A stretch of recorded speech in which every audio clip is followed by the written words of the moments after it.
देख सकते हैं सरकार कहती है कि बेटी बचाओ बेटी पढ़ाओ और बेटियां सड़क पे है। और ये बात सब जो बोल रहे हैं आप कैमरा पर बोल रहे हैं, डाटा है ना आपके पास? पूरा डाटा है, एक एक डाटा लेकर के लिख करके हम लोग बैठे हुए हैं।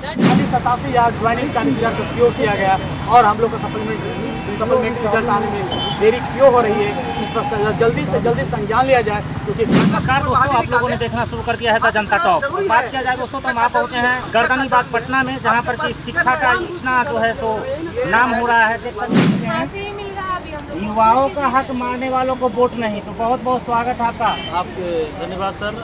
87,000 सीट पर वैकेंसी निकालते हैं, 51,000 पत्र जारी करते हैं और फाइनल आर से बचे हुए और मल्टीपल रिजल्ट जारी करते हैं। 40,000 फाइनल आप जारी करा, आपके पास सीट बच गई 40,000। 87,000 में 47 आधा से अधिक सीट बचा ली है। आपने जब रिजल्ट दिया तो रिजल्ट देने में भी आरक्षण का घोटाला किया। EWS का 4.5% आपने दिया और तमाम कई पदों पर। ये बात सब जो बोल रहे हैं आप कैमरा पर बोल रहे हैं, डाटा है ना आपके पास? पूरा डाटा है, एक एक डाटा लेकर के लिख करके हम लोग बैठे हुए हैं। हम तो आज कर रहे CS महोदय, यदि आपको अगर नहीं संज्ञान हो पा रहा है, आपके अधिकारी आपके कर्मचारी नहीं दे पा रहे हैं, हमको बैठाइए सामने, हम एक एक डाटा का ब्यौरा लेकर के बैठे हुए हैं। ये बताइए कब तक आप इस तरह से बैठेंगे? जब तक मांगे पूरी नहीं होती हैं। देखिए एक आंदोलन का एक ही तरीका है, संवैधानिक तरीका है, जिस संवैधानिक तरीके को पालन करके हम लोग बैठे हैं। बाकी करो या मरो की स्थिति, दूसरा संवैधानिक तरीका हमारे हाथ में है, मत हमारे हाथ में, तो हमारा वोट हमारे पास है। दूसरा हमारा जो संवैधानिक तरीके से आंदोलन कर रहे हैं बैठे हुए हैं, तो करो या मरो की स्थिति में हम लोग आ गए। वर्षा क्या नहीं करते। लगता है कि यहाँ पर जो भूख हड़ताल पर आप लोग बैठे हैं, आपका मांग सुना जाएगा? हाँ नहीं, अभी तो यही आशा है, मन में भी आशा यही लगा करके बैठे हुए हैं। आज नहीं तो कल ये अनसुनी सरकार कहीं सुन ले, लेकिन नहीं सुनती है तो उसके बाद भी बहुत सारा प्रक्रिया है। हम लोग अब कुछ भी करने के लिए तैयार है। देख सकते हैं यहाँ पर अभ्यर्थियों का कहना है कि हम कुछ भी कर गुजरने को तैयार है, सरकार हमारे साथ न्याय करे, इंसाफ करे। और हमारे साथ एक युवा है, युवाओं का हक मारने वाले को वोट नहीं। बहुत बहुत स्वागत है आपका जी। मुख्य क्या मांगे हैं आपका? मेरा मुख्य मांग यही है कि अपने 87 और 774 पत्र का बहाली निकाला, 66,000 का रिजल्ट दिया, 51,000 का, उसमें भी क्यों मल्टीपल रिजल्ट दिया गया है? क्योंकि उसमें तो प्रियोरिटी दिया गया था कि जहाँ जिस स्टूडेंट को जहाँ मन है वहाँ वो जाए, तो फॉर्म भरते समय नहीं दिया गया।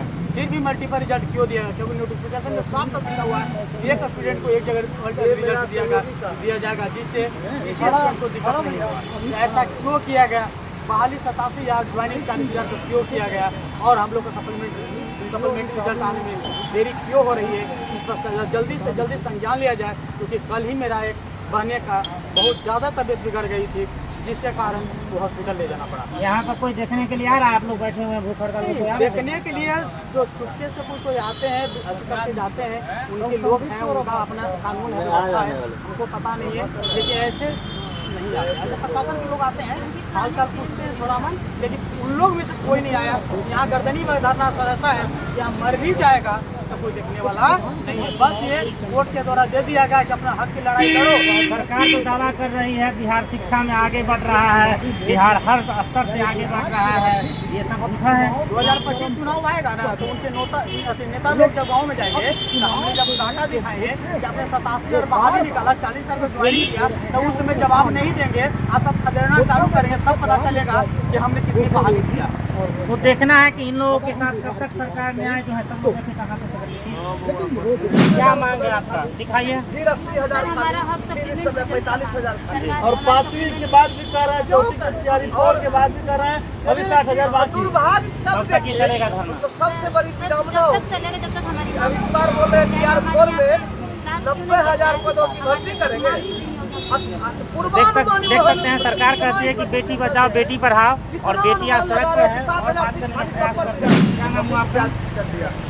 क्योंकि मेरा हक, मेरा जायज मांग है, इसके लिए जितना संघर्ष करना पड़े, आपको भी चाहे प्राणों की आहुति क्यों न देना पड़े। अगर मेरा जायज मांग नहीं रहता तो हम लोग शिक्षक अभ्यर्थी है, बुद्धिजीवी है, समझदार है, मेरे पास सहानुभूति है, मैं गंभीर आदमी हूँ, एजुकेटेड हूँ, इसलिए इस पथ पे रहता हूँ क्योंकि मेरा मांग जायज है। और अपने जायज के लिए बोल रहे थे हमारे सिद्धार्थ सर कि अपने मांग के प्रति कितना भी कुर्बानी देना पड़े, बाबा साहब अम्बेडकर बोले थे कि अपने मेहनत के प्रति लगे रहो, अपने कर्म के प्रति लगे रहो, जब तक अधिकार प्राप्त नहीं हो जाए तब तक संघर्ष करते रहो। हमारे माननीय एसीएस साहब बोले, संयोग से कल हम लोग को कम ऊर्जा मिल रहा है, लेकिन कल से जो वीडियो उनका देखा हो ना, तब से तो 4 गुना हम लोग ऊर्जा वालों, उन्हें क्या दे, जब तक नहीं मिलेगा बैठिएगा, ये अंतिम हम लोग का है। तो सिर्फ इसके बाद नहीं। चलिए, तो आपने सुना है बीपीएससी टीआरई के अभ्यर्थी थे, शिक्षक अभ्यर्थी थे, तो लगातार सप्लीमेंट्री रिजल्ट की मांग कर रहे हैं, की बातों को आप सुन रहे थे, कह रहे हैं नहीं मिला सप्लीमेंट्री रिजल्ट तो जान भी देने के लिए तैयार है। आपकी क्या प्रतिक्रिया है?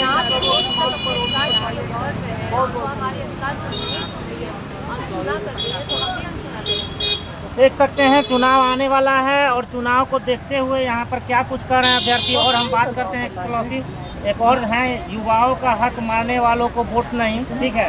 और यहाँ सप्लीमेंट्री दो या नहीं तो फांसी दो, देख सकते हैं। देखते हैं कि सरकार कब तक इनके साथ न्याय करती है। बाकी ऐसे ही टॉप खबरों के लिए देखते रहिए द जनता टॉप।